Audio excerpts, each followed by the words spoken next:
Hello everyone, welcome to foundation biology. আজকে যে টপিকটা আমরা শুরু করছি সেটা হচ্ছে প্ল্যান্ট টিস্যু, অর্থাৎ আমরা উদ্ভিদের আহ, কলা সম্পর্কে জানব। তো আজকের টপিকটা হচ্ছে আমাদের কি প্ল্যান্ট টিস্যু। তো এই প্ল্যান্ট টিস্যু টপিকটাকে ডিটেলসে যাওয়ার আগে তোমাদের সাথে আলোচনা করে নিই কোষ কলা কি। তাহলে এখানে কি পড়ছি আমরা আজকে পড়তে যাচ্ছি সেটা হচ্ছে উদ্ভিদ কলা। এই উদ্ভিদ কলা কি? উদ্ভিদ কলা হচ্ছে সম আকৃতির কোষ লাগবে, সম আকৃতির কোষ, একই রকম কাজ,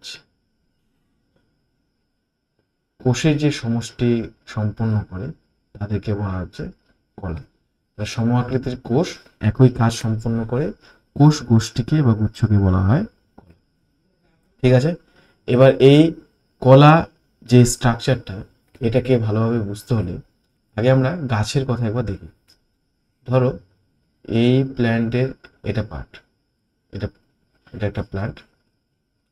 এই প্ল্যান্টের যদি আমরা একটা লিফের স্ট্রাকচারকে দেখি, ঠিক আছে, এই যে লিফের স্ট্রাকচার, এই লিফের স্ট্রাকচারটা যদি ভালো করে লক্ষ্য করা হয়, ধরো আমরা সাইড দিক থেকে লিফকে দেখছি, তাহলে এই লিফ বলো বা এই যে এটাকে কাণ্ড বলছি, এটাকে বলছি হচ্ছে মূল। তাহলে এই সমস্ত কিছুর মধ্যে পাতা, কাণ্ড, মূল, এই সমস্ত কিছুর মধ্যে প্রতিটা স্ট্রাকচার একটু কিন্তু ভিন্ন রকম আছে। তাহলে এই সমস্ত অঙ্গ, এই সমস্ত বিষয়গুলো, এগুলো কিভাবে তৈরি হচ্ছে, এগুলো কিভাবে তৈরি হচ্ছে, সেটা কি দিয়ে হচ্ছে, সেগুলো হচ্ছে কলা দিয়ে তৈরি হচ্ছে। এখন আমরা যদি দেখি এটা কিসের ছবি, এটা হচ্ছে পাতার ছবি। এই পাতাটার মধ্যে যদি আমরা লক্ষ্য করি, উপরের দিকের পার্টটার নাম কি? এই পাতাটার আমরা কিনারাটাকে দেখছি, তো কিনারা মানে উপরি ভাগ দেখছি। এই অংশটাকে বলা হয় আপার এপিডার্মিস, এটাকে বলা হয় আপার এপিডার্মিস। এবারে দেখো এই যে পুরো লাইনটা দেখতে পাচ্ছ এইখান থেকে এইটুকু অংশের মধ্যে, এগুলোকে বলা হয় ভেন। ঠিক আছে, এই যে রেড অনেকটা তোমার হচ্ছে পিঙ্ক কালার দেখতে পাচ্ছ, এর নাম হচ্ছে জাইলেম। এবং নিচের দিকে দিচ্ছে ব্লু কালারের, এটাকে বলা হয় ফ্লোয়েম। তাহলে উপরেটার নাম হচ্ছে জাইলেম, একটা হচ্ছে ফ্লোয়েম। নিচের দিকে যে গহ্বরগুলো আছে এটার নাম হচ্ছে স্ট্রোমা,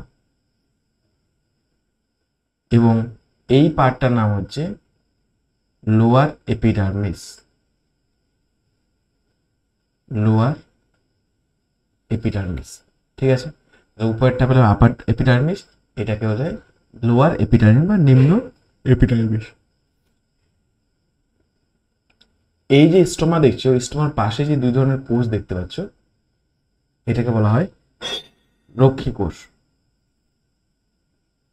রক্ষী কোষ, বাট এটা আরেকটা নাম গার্ড সেল, গার্ড সেল বা রক্ষী কোষ। আশা করি তোমরা লিফের এইটুকু স্ট্রাকচার ভালোভাবে বুঝতে পেরেছো। ঠিক আছে, এইবারে এই যে ভিতরের দিকে যে সেলগুলো আছে, এই যে সেলগুলো দেখতে পাচ্ছ, ঠিক আছে, তো এটা হচ্ছে এপিডার্মিস পেলাম। এপিডার্মিসের উপরে যে পাতলা আস্তরণ থাকে এটাকে বলা হয় কিউটিকেল, এটাকে বলা হয় কিউটিকেল, ইংরেজিতে CUTICLE, কিউটিকেল। এই পার্টটার নাম কি? এই পার্টটার নাম হচ্ছে প্যালিসেড, এর নাম হচ্ছে প্যালিসেড মেসোফিল উপরের দিকে। নিচের দিকে নাম কি? নিচের দিকে নাম হচ্ছে স্পঞ্জি মেসোফিল। তাহলে মেসোফিল কলা কয় প্রকার পেলাম? আমরা মেসোফিল কলা দেখলাম দুই প্রকারের হয়, উপরের দিকে প্যালিসিড মেসোফিল, আর নিচের দিকে স্পঞ্জি। তাহলে উপরের দিকে রয়েছে এপিডার্মিস এবং নিচের এপিডার্মিস, এই দুই এপিডার্মিসের মাঝে অবস্থান করছে মেসোফিল কোষ। এবং এই পাতা যে স্ট্রাকচার দেখছো, পাতার এটা কিনারা দেখলাম, পাতার মধ্যে কি রয়েছে? জাইলেম, ফ্লোয়েম রয়েছে। এদের সম্পর্কে আমরা বিস্তারিত পড়ছি পরে। ঠিক আছে, এবারে এই একটা মেসোফিল টিস্যুকে নিয়ে যদি দেখতে চাই যে এটা দেখতে কেমন, তাহলে এর মধ্যে একটা স্ট্রাকচার পাবো। চলো পরবর্তী ফেজ দেখি। এটা হচ্ছে পুরো একটা মেসোফিল সেল।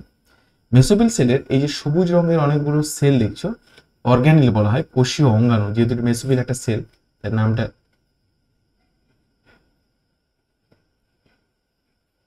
এটাকে বলা হয় মেসোফিল কোষ। এই মেসোফিল কোষের মধ্যে বিশেষ কোষীয় অঙ্গাণু থাকে যার নাম হচ্ছে ক্লোরোপ্লাস্ট।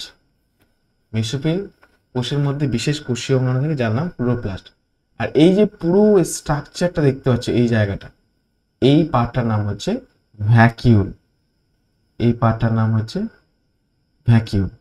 এবং এই কিনারার দিকে পার্ট, এর নাম হচ্ছে নিউক্লিয়াস।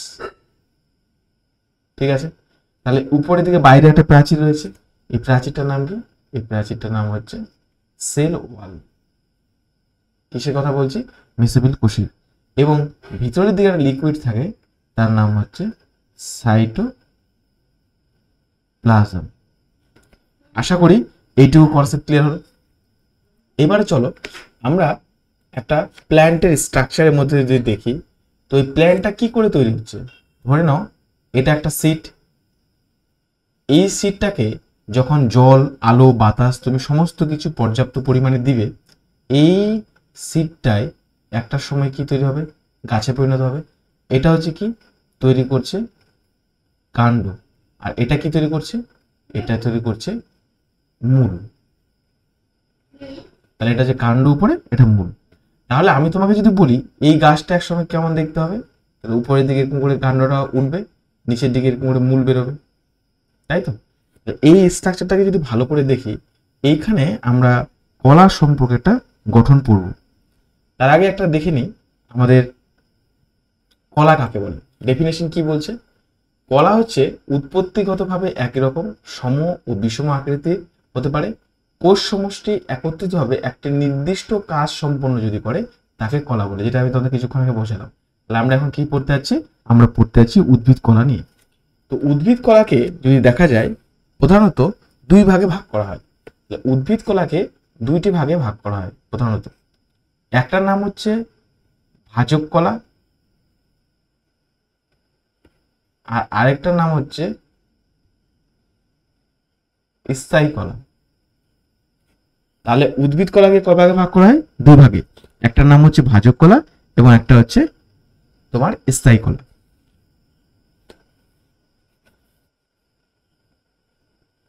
এখন বিষয় হচ্ছে দেখো, এই ভাজক কলা কি করে সৃষ্টি হয়েছে এটা পড়ি আমরা। তাহলে এখন পড়বো কার সম্পর্কে? ভাজক কলা থেকে পড়বো। তো এই ভাজক কলার সৃষ্টি পড়তে হলে একটু ভাজক কলার ইংরেজি নামটা দেখে নাও, মেরিস্টেমেটিক।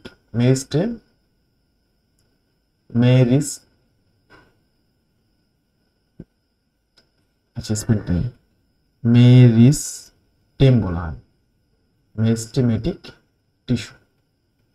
তাহলে এই মেরিস্টেমেটিক টিস্যুটা কি করে সৃষ্টি হলো সেটা যদি দেখতে হয়, তাহলে আমাদের একটা ছোট্ট কনসেপ্ট বুঝতে হবে যে প্রতিটি ভাজক কলার সৃষ্টি হচ্ছে, সেটা হচ্ছে প্রোমেরিস্টেম। প্রোমেরিস্টেম থেকে কি তৈরি হয়?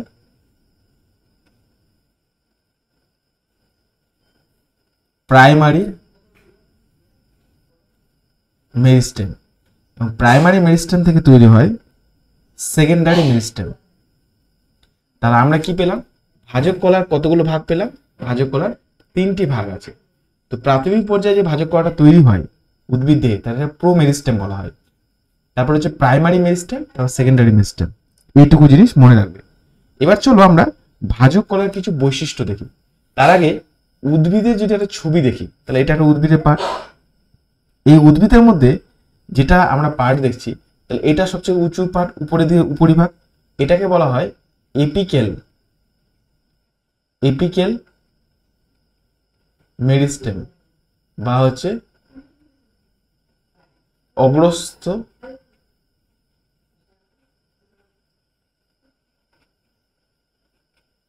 ভাজক কলা। এবার এইখানে দেখো, এটাকে একটা পর্ব বলা হয়। এইখান থেকে কাণ্ড বেরিয়েছে, এখান থেকে একটা কাণ্ড বেরিয়েছে, আর এখান থেকে কাণ্ড। তাহলে কাণ্ডের মাঝে যেগুলো স্থান, এটাকে বলা হয় পর্ব মধ্য। এটা হচ্ছে একটা পর্ব মধ্য। কথা বোঝা গেল? আমি ভালো করে দেখো কি বোঝাতে চাইলাম। ধরো এখান থেকে একটা কাণ্ড বেরিয়েছে, এখান থেকে তুমি ছবি দেখতে পাচ্ছ, তাহলে এখানে যে কাণ্ড বেরোয়, ভালো করে ছবিটা জায়গায় লক্ষ্য করো, তাহলে হচ্ছে এই জায়গায় কাণ্ড, এখানে কাণ্ড বেরিয়েছে, দুই কাণ্ড যেখান থেকে উৎপত্তি লাভ করেছে এই জায়গাটাকে বলা হয় পর্ব। পর্বের যে মাঝে, তাহলে এটা একটা এখানে একটা পর্ব, তো পর্বের মাঝে যে স্থানগুলো এগুলোকে বলা হয় পর্ব মধ্য। তাহলে এই পর্ব মধ্যের মধ্যে দেখো এক বিশেষ ধরনের কোষ থাকে যেটাকে বলা হয় ইন্টার ক্যালারি মেরিস্টেম। ঠিক আছে, তাহলে অগ্রস্থ ভাজক কলা পেলাম, তাহলে এটাকে বলছে নিবেশিত ভাজক কলা। নিবেশিত ভাজক কলা, আমি পুরোটা লিখছি না। আর একটা দেখো, এই পুরো কাণ্ডটাকে একটা পর্বে ধরো ভাগ করে চওড়া, তো তুমি গাছের গুড়ি দেখবে এইভাবে চওড়া হয় কিনা, আস্তে আস্তে বড় হয়। তো এই যে পুরো পাটটা পেলাম, এই যে পার্শ্বের দিকে যে বৃদ্ধি প্রাপ্ত হচ্ছে এটাকে বলা হয় পার্শ্বস্থ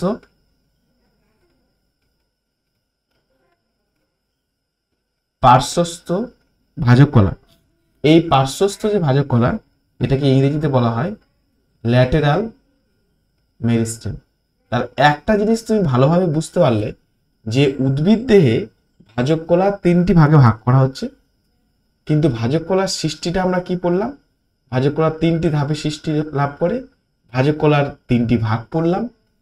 এখন বিষয় হচ্ছে এই ভাজক কলার বৈশিষ্ট্য দেখব। তাহলে ভাজক কলা কোথায় অবস্থান করে যদি আমরা দেখি, এই ভাজক কলার অবস্থানটা হচ্ছে কি, এরা মূল ও কাণ্ডের অগ্রভাগে, এটা মূলের কাণ্ডের অগ্রভাগ, ঠিক সেরকম ভাবে এখান থেকে যদি মূল গঠিত হয় তাহলে মূলের অগ্রভাগে অবস্থান করে। তো কি লেখা আছে দেখো, মূল ও কাণ্ডের অগ্রভাগে অবস্থান করছে। কোষগুলি কেমন হয়, সজীব, অর্থাৎ এই কোষগুলি দৈর্ঘ্য প্রস্থ উচ্চতা সমান এবং এরা কিন্তু বিভাজিত হতে পারে। কোষগুলি ঘন সন্নিবিষ্ট থাকায় কোষারন্তর রন্ধ্র থাকে না। অর্থাৎ আমরা যদি এই ছবিটাকে একটু সিম্পল ফর্মে দেখার চেষ্টা করি তাহলে বুঝতে পারবো। এই যে দেখো, ঠিক আছে, এই পার্টটা লক্ষ্য করে দেখো, এই ছবিটা, এই ডায়াগ্রামটা, ঠিক আছে, এই ডায়াগ্রামের মধ্যে তুমি, আচ্ছা আমি একটা সিম্পল ডায়াগ্রাম এঁকে দেখাচ্ছি। ধরো এই যে কোষগুলো আছে, কোষগুলো কিভাবে রয়েছে, ধরো এখানে একটা কোষ, এই জায়গায় একটা কোষ, এইখানে একটা কোষ, এই একটা কোষ, কয়টা কোষ পেলাম, মোট কোষ হচ্ছে তোমার তিনটে কোষ, তিনটে কোষ। এখানে পরপর কোষগুলো আছে, এই কোষগুলো যে রয়েছে কোষগুলো একদম কি ঘন সন্নিবিষ্ট। তো তুমি তিনটে কোষের মাঝখানে জায়গাগুলো ফাঁকা স্থান নেই, এই যে মাঝের জায়গাগুলো কোনো ফাঁকা স্থান থাকে না। কি বোঝে, কোষান্তর রন্ধ্র বর্তমান থাকে না, মানে একটা কোষ থেকে পরবর্তী কোষে কোনো জায়গায় ফাঁকা থাকে না।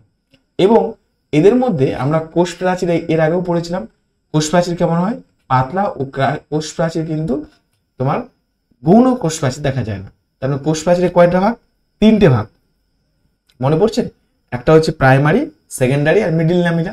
তো কোষ প্রাচীর কেমন হয়, এখানে পাতলা। এখন মনে যদি কারো প্রশ্ন আসে স্যার কোষ প্রাচীরটা কোথায় পাবো, সেল চ্যাপ্টার যখন আমি পড়াচ্ছিলাম সেখানে যখন সেল ওয়ালের ব্যাপারে ডিটেলসে আলোচনা করেছিলাম সেই জায়গায় কিন্তু এটা আলোচনা হয়েছে, বোঝা গেল।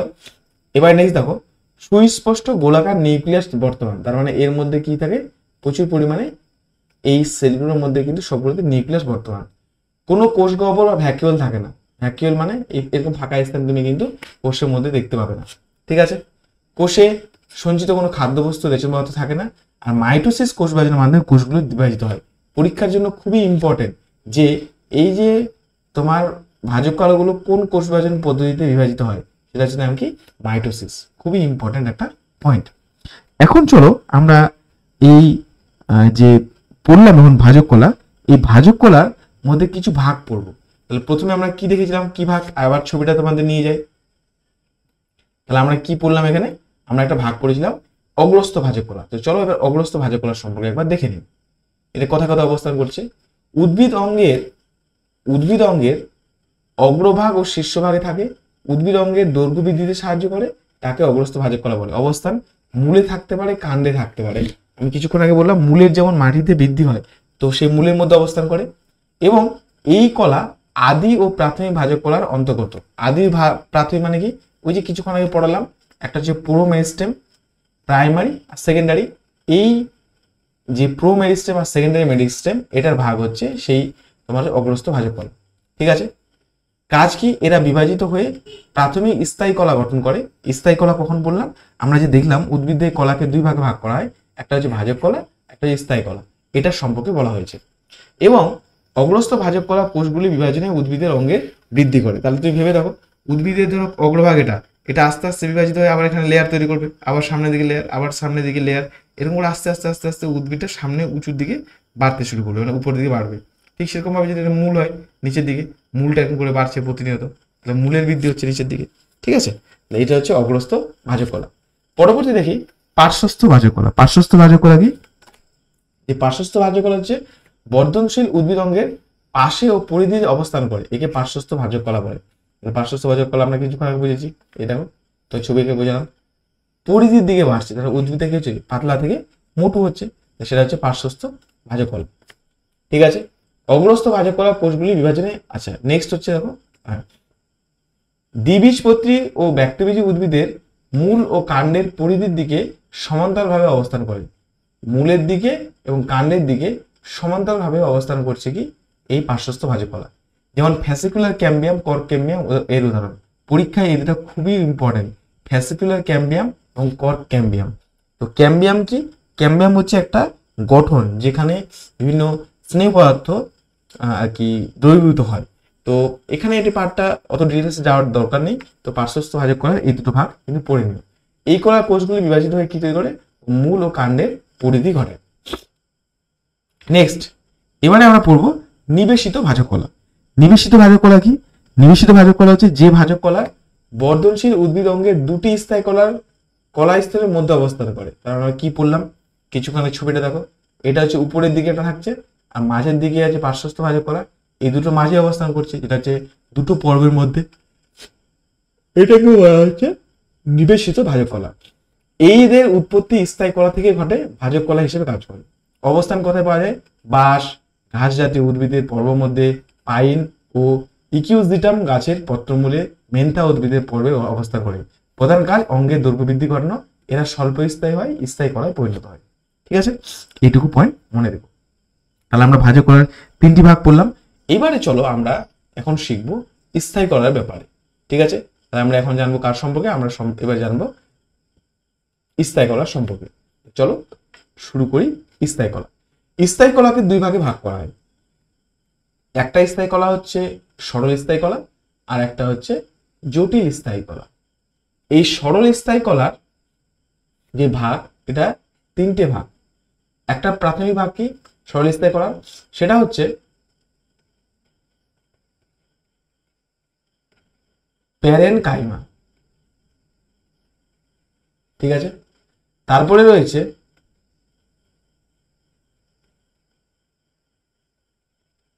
কোলেনকাইমা, আর নেক্সট রয়েছে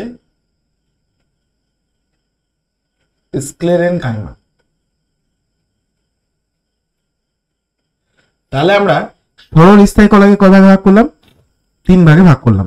ঠিক আছে, প্যারেনকাইমা, কোলেনকাইমা, স্ক্লেরেনকাইমা। চলো এখন এক এক করে স্থায়ী কলার ভাগে যাওয়ার আগে আমরা স্থায়ী কলার বৈশিষ্ট্য সম্পর্কে দেখি। তাহলে একটা প্রাথমিক বৈশিষ্ট্য বুঝতে পারছি, ভাজক কলা যেমন কি বিভাজনে সক্ষম ছিল, তাহলে এরা কি হবে? স্থায়ী কলা মানে বিভাজন বন্ধ হয়ে গেছে। তো চলো কি বলেছে পয়েন্ট দেখি। প্রাথমিক ও গৌণ ভাজক কলার কোষগুলি বিভাজনের ফলে উৎপন্ন নতুন কোষগুলি গঠন ও কার্যকতায় বিশেষিত হয় এবং বিভাজনের ক্ষমতা হারিয়ে ফেলে। তার মানে এই কোষগুলো কি হচ্ছে? বিভাজনের ক্ষমতা হারিয়ে ফেলে, এটা কিন্তু বিভাজিত হতে পারবে না। এই ধরনের কোষগুলিকে স্থায়ী পরিণত কোষ বলে এবং এটাই হচ্ছে স্থায়ী কলা। কোষগুলি অস্থায়ীভাবে ও স্থায়ীভাবে বিভাজনে ক্ষমতাবিহীন, তার মানে বিভাজন করতে পারবে না। ভাজক কলার বিভাজন ও বিভেদনের মাধ্যমে উৎপন্ন হয়, এটা জেনেছি আমরা। কোষ জীবিত বা মৃত দুই প্রকারই কিন্তু হতে পারে। ঠিক আছে, নেক্সট, কাজ কি? উদ্ভিদকে দৃঢ়তা প্রদান করে, খাদ্য উৎপাদনে সাহায্য করে, খাদ্য ও জল সংবহনে সাহায্য করে, রক্ষণাত্মক কাজে সাহায্য করে এবং বিভিন্ন বস্তুর ক্ষরণে সাহায্য করে। এই হচ্ছে কি? এই হচ্ছে আমাদের এই পার্ট, সেটা হচ্ছে ভাজক কলার বা স্থায়ী কলার বৈশিষ্ট্য। এবার স্থায়ী কলার বৈশিষ্ট্যের মধ্যে প্রথম আমরা যেটা পড়বো সেটা হচ্ছে প্যারেনকাইমা। তো চলো দেখে নিই প্যারেনকাইমা কোষটা অ্যাকচুয়ালি কেমন হয়। এই যে ছবিটা দেখছো, এটা হচ্ছে প্যারেনকাইমার গঠন। এই প্যারেনকাইমার স্ট্রাকচারটার মধ্যে একটা জিনিস ভালোভাবে লক্ষ্য যদি করো, তাহলে আমরা এই যে প্রাচীরগুলো দেখতে পাচ্ছি প্রতিটা কোষের মধ্যে, তাহলে এটাকে বলতে পারি আমরা কোষ প্রাচীর। এটাকে বলা হচ্ছে কোষ প্রাচীর বা সেল ওয়াল। এবং সেলের মধ্যে ছোট্ট যে স্ট্রাকচার দেখছো এটার নাম হচ্ছে নিউক্লিয়াস। ঠিক আছে, এরপরে দেখো এই যে সাদা হোয়াইট পার্টটা দেখছো এর নাম হচ্ছে ভ্যাকিউল। এবং প্রতিটা কোষের মাঝে যে ফাঁকা স্থান আছে এটাকে বলা হয় ইন্টার সেলুলার স্পেস বা কোষীয় ফাঁকা স্থান। ঠিক আছে, আর এই যে পুরো কোষের মধ্যে যে ফাঁকা স্থানগুলো দেখতে সবুজ কালারের এটাকে বলা হয় সাইটোপ্লাজম।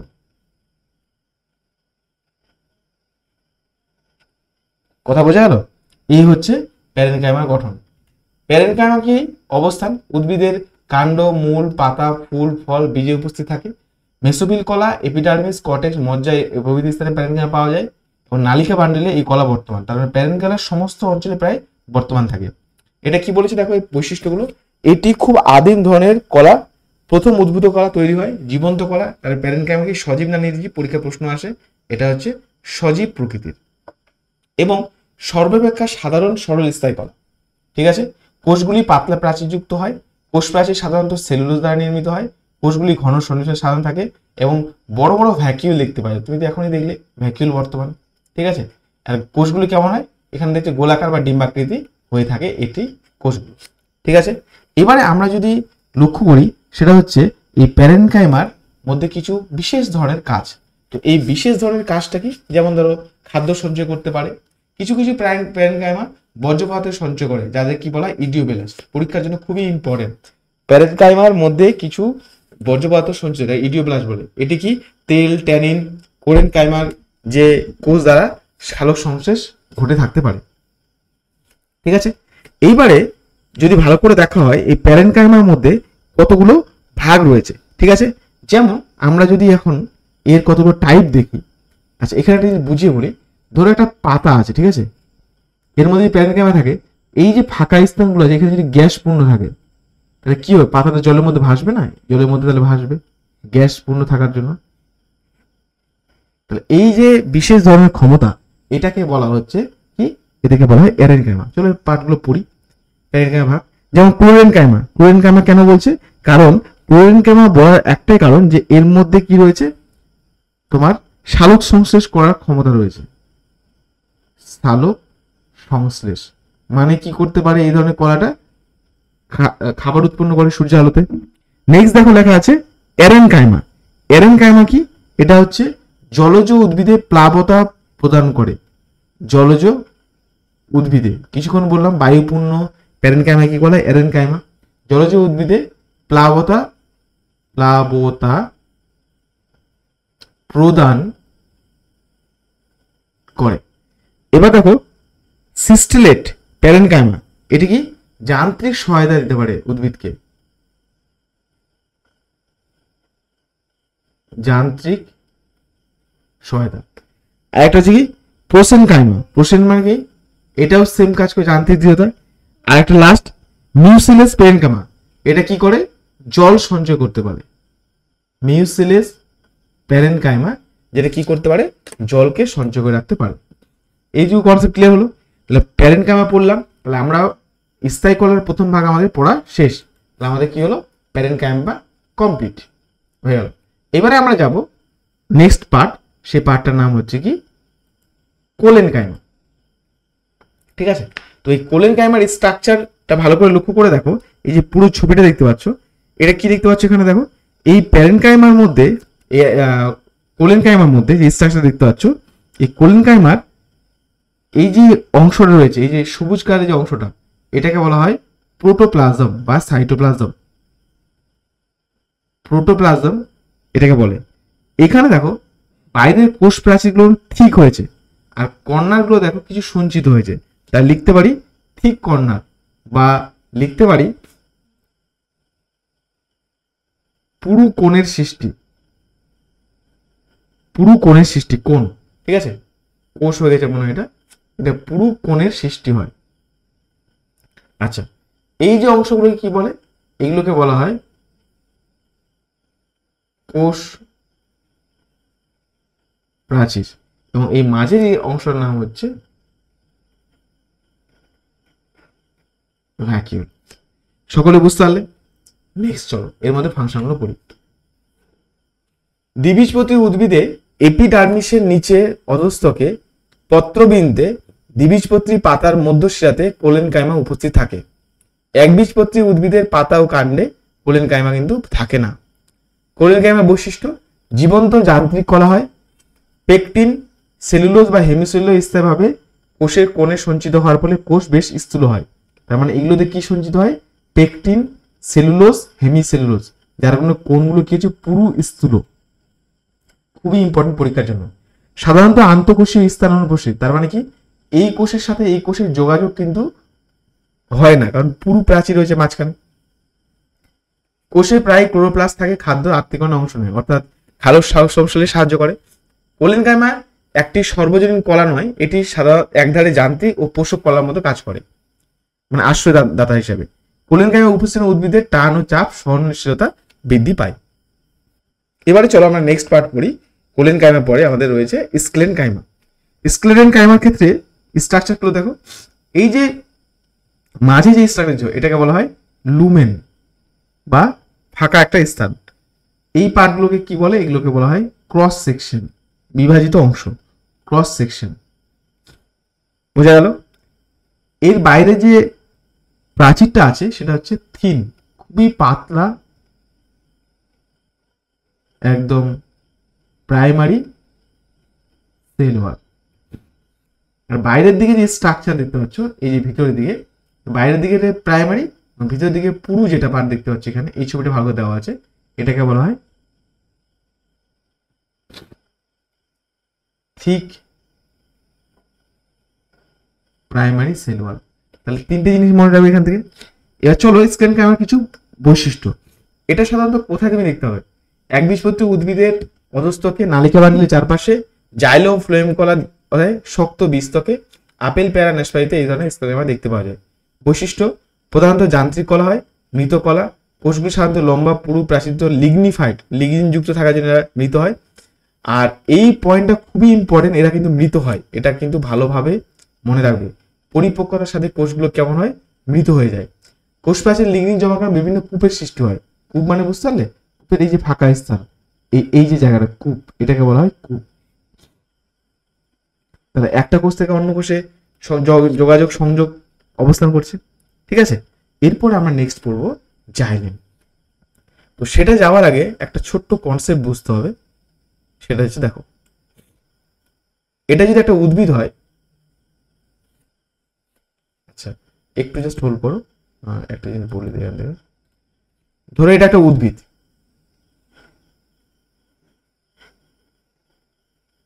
উদ্ভিদের এটা হচ্ছে একটা পাতা,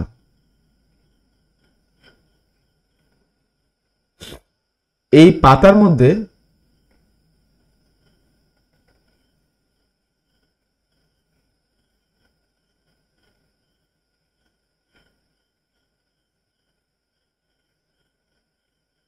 এই যে মূল, এই মূলের মধ্যে